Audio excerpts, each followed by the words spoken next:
Há poder, meu amado, no sangue precioso de Jesus, para nos perdoar de todo pecado.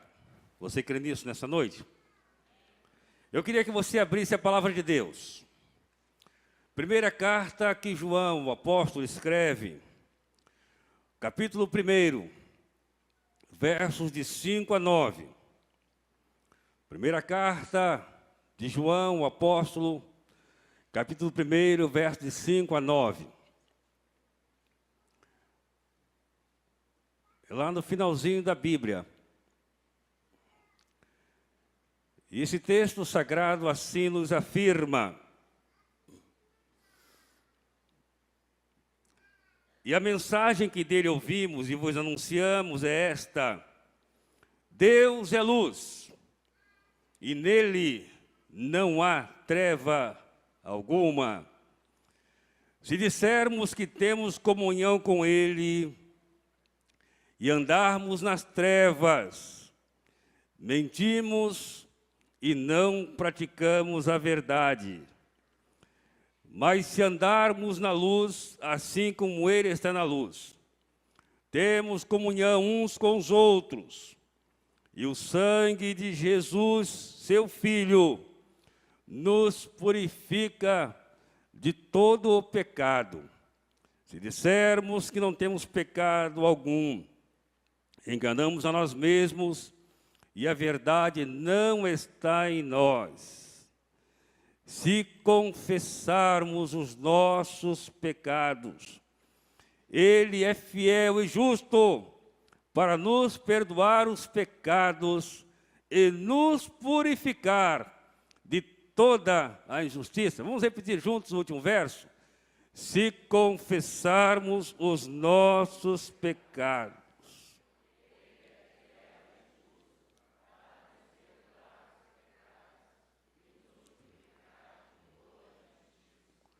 Essa noite eu quero brevemente falar sobre a ênfase desse texto sagrado. Viver em comunhão. A marca desse tempo que vivemos é a falta de comunhão. É o egoísmo tão comum na vida da maioria das pessoas. E o isolamento, que resulta em separação. Essa separação acontece no seio da família, onde pessoas são capazes de conviver debaixo do mesmo teto. Às vezes na condição de marido e mulher, às vezes na condição de pai, mãe, filhos, às vezes na condição de irmãos, mas estão cada um vivendo a sua vida, cada um vivendo a sua história, cada um sem se importar com o que está a acontecer com o outro. A separação é a obra de Satanás. Jesus afirma que o ladrão, o inimigo da alma humana, ele veio para roubar, para matar e para destruir.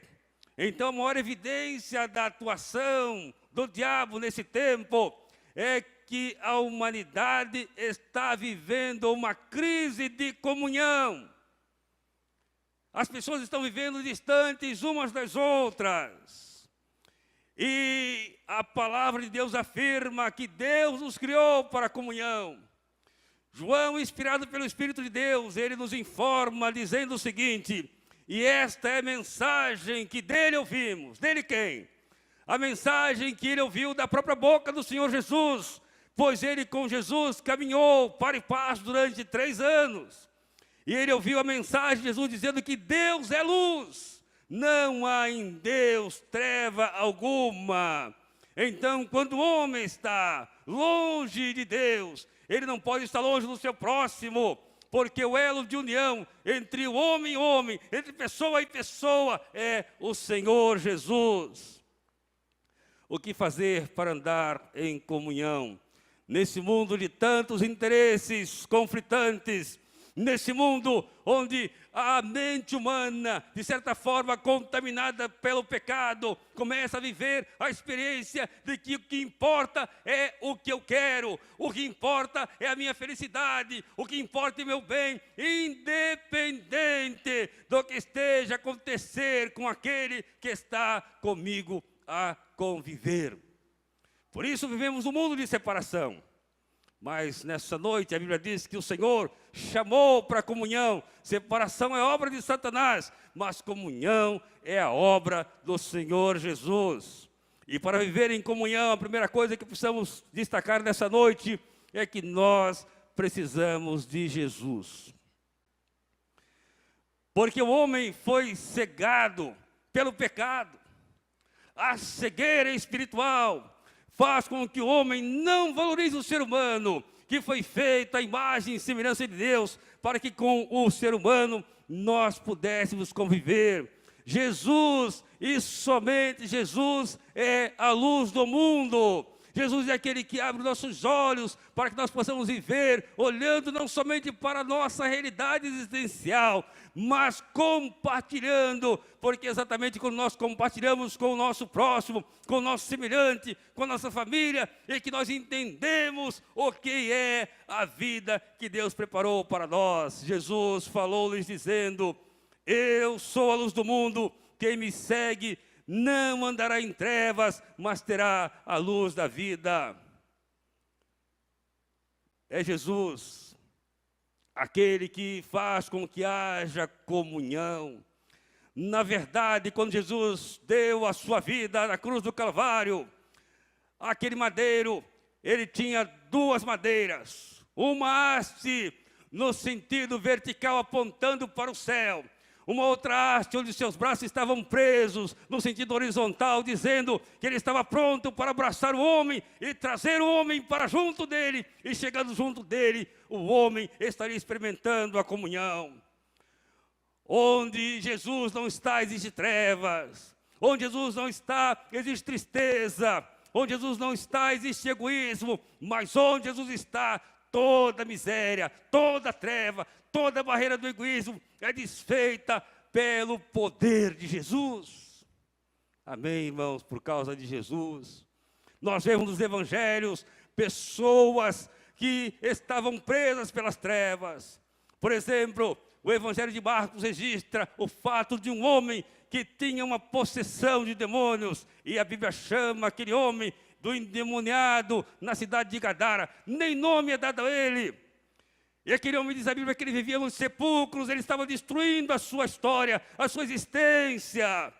Ele vivia no sepulcro, ele era aprisionado por correntes, ele se machucava, mas a palavra de Deus diz que um momento Jesus entrou na história dele. Ele abriu a sua mente, o seu coração para Jesus. E Jesus pergunta para ele: qual é o teu nome? Ele disse: meu nome é Legião, porque havia naquele homem uma manifestação maligna de muitos demônios. Mas Jesus o libertou, e o texto diz que aquele homem então, ele foi restaurado, ele recupera o seu juízo, ele veste uma roupa, ele então é encontrado são por causa do poder de Jesus. Jesus veio para restaurar. O Evangelho de João registra também esse fato de pessoas que foram restauradas pelo poder de Jesus. E quando chega no livro de Atos, para que não sejamos longos nessa noite, nós vemos a partir do capítulo 3, a história de um homem que era aleijado, um homem coxo, um homem que era alguém que vivia de acordo com a misericórdia dos que passavam e entravam no templo. E o texto diz que aquele homem estava no templo da porta, chamada Formosa. Mas quando ali entram os apóstolos do Senhor, Pedro e João, aquele homem, então, desejando receber uma esmola, ele faz menção de pedir ajuda. E o apóstolo diz: olha, nós não temos prata, nós não temos ouro, mas em nome de quem, irmãos? Em nome de quem? De Jesus o Nazareno, diz o apóstolo, levanta-te e anda. Porque há poder nesse nome de Jesus. No capítulo 4, verso 12, o apóstolo afirma às autoridades religiosas que não entendiam o que estava acontecendo. Esta semana, pastor, eu estava vendo uma reportagem numa televisão. num programa da Globo News. E ali estavam 2 médicos, alguém deve ter visto isso. 2 médicos de São Paulo, um dos quais professor da Universidade de São Paulo. E aqueles homens estavam falando sobre pessoas que se tornaram dependentes químicas dos mais variados tipos de drogas. E aquele médico, professor, já experiente, antigo, não era cristão. E ele disse o seguinte, presta atenção, porque se fosse um pastor isso, você talvez não levasse tão a sério. Ele disse o seguinte: pelo meu trabalho de ajudar pessoas dependentes químicas, pessoas presas pelas drogas, eu só tenho uma explicação. A droga é do diabo. Agora imagine isso ser dito por um professor de medicina. Um homem que não crê em Deus. Está reafirmando o que a Bíblia diz. Que Satanás veio para roubar, para matar e destruir. Mas graças a Deus, Jesus veio para que tenhamos vida e vida em abundância. Por isso a Bíblia diz, não há salvação em nenhum outro, a não ser em Jesus. Então, para vivermos em comunhão, nós precisamos de Jesus. Você está vivendo sem comunhão? Você está culpando as pessoas da sua família? As pessoas que convivem com você porque você não tem comunhão com elas? Olhe para Jesus. Ele é a chave da comunhão. Para viver em comunhão, nós precisamos também amar o nosso próximo, porque Deus nos fez para amar. O Senhor, quando criou a humanidade, esse texto que é usado muitas vezes para casamento, mas a realidade é que ele é muito mais abrangente. Ele disse que não era bom ao homem viver só, porque não há um ser, dentre todos os seres criados por Deus, que seja tão dependente. Vou repetir, não há um ser dentre os criados por Deus que seja tão dependente do próximo do que o ser humano. Você não acredita? Por exemplo, quem aqui é da roça vai entender o que eu estou dizendo. Quando eu vivia no Rio de Janeiro, por ocasião de férias, íamos para uma fazenda, a Fazenda Batista, dos Cariocas. E lá, no Rio de Janeiro, tem uma semana que é reservada para os pastores e família. E ali havia a criação de animais. E houve uma ocasião nas quais nós lá estávamos, em que nasceu um bezerro. E foi um momento muito interessante, né, para nós, para os filhos, ver aquilo acontecer. O bezerro nasceu de manhã cedo, daqui a pouquinho mais já estava o bezerro saltando. Já estava ainda dependente, naturalmente, mas já estava bem mais independente. Agora você, que hoje talvez seja já um adulto, né?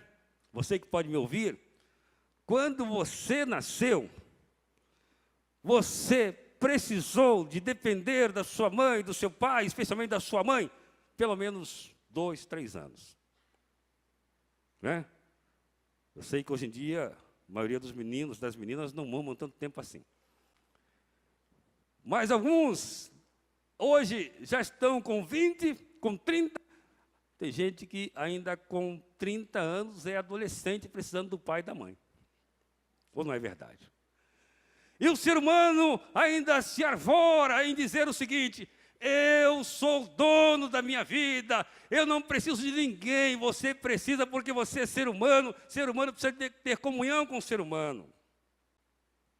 Já disse desse púlpito e repito, que o ser humano é tão dependente, como afirma a Bíblia, conforme Paulo escrevendo aos cristãos de Roma, que nenhum de nós vive para si e ninguém morre para si, que para chegar ao mundo você precisa de quantas pessoas? 2, pai e mãe.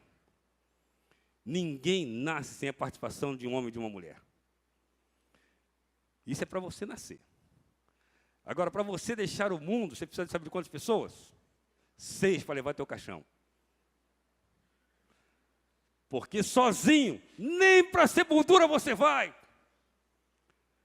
Então a palavra de Deus diz que o homem precisa dessa comunhão. E se nós temos que viver com o ser humano, o que Deus nos propõe é que vivamos em amor. A maior tragédia desse mundo, sem dúvida, é a falta de amor. A falta de amor tem destruído a vida da humanidade. Mas para vivermos em comunhão, precisamos também de conversão. O texto diz o seguinte: se nós andarmos na luz, como Ele na luz está, nós temos comunhão uns com os outros. E a Bíblia afirma, e a Bíblia não mente, em dizer que há um poder no sangue de Jesus para nos purificar de todo o pecado. O que é isso? Senão conversão. Conversão, que como foi dito aqui pelo pastor Mauro, transforma não somente a mente humana, mas transforma o caráter humano.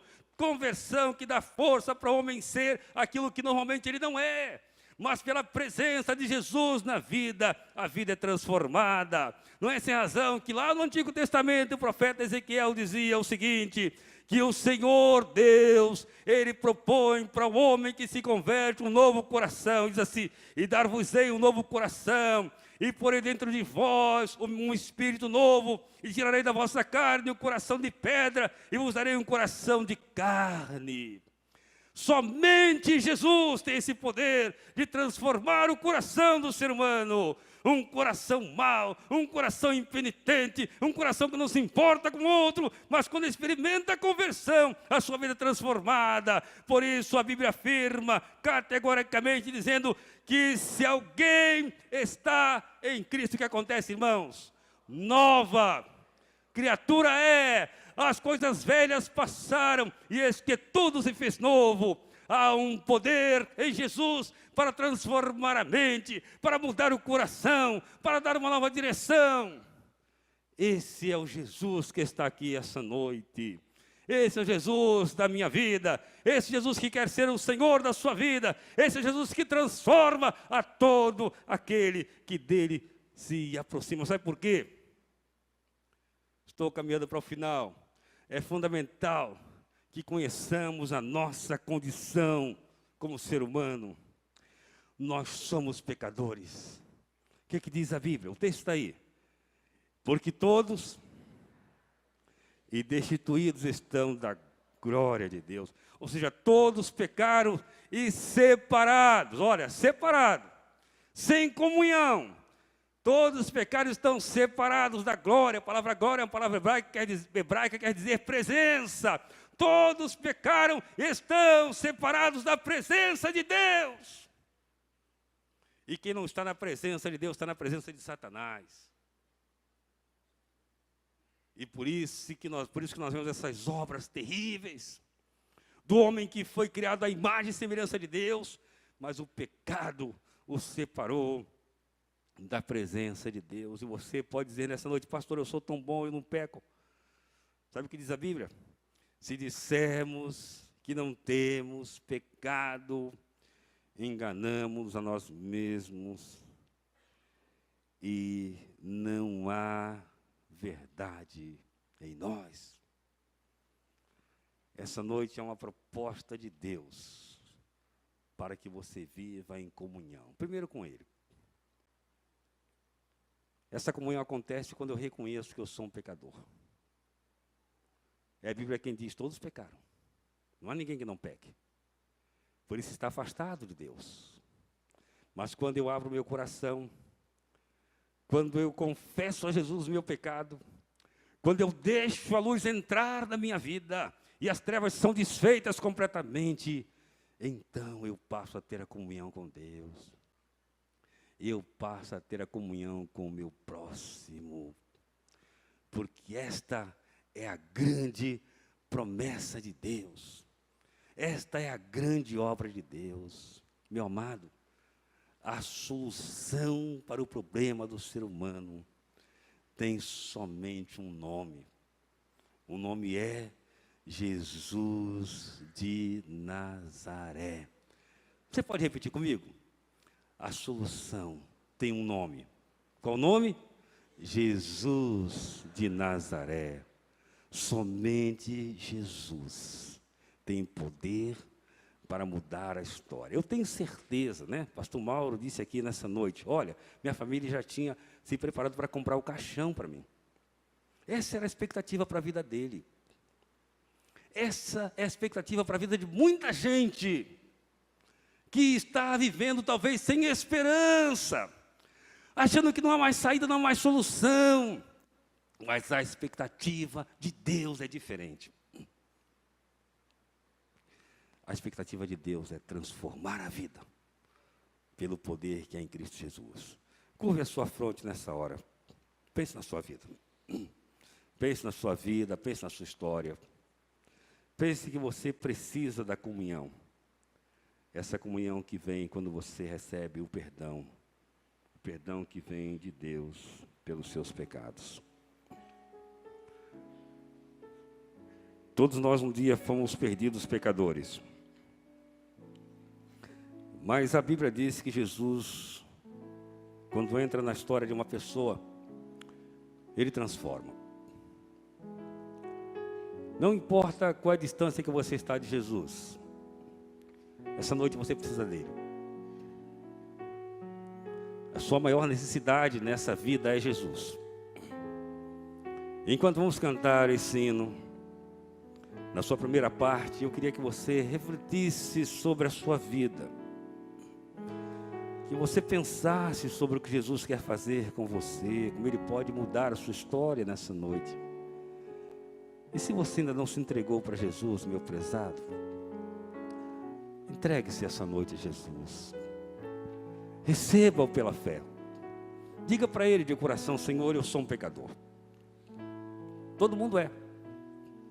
Mas essa noite eu tenho ouvido que o Senhor é o Deus da restauração. É o Deus da comunhão.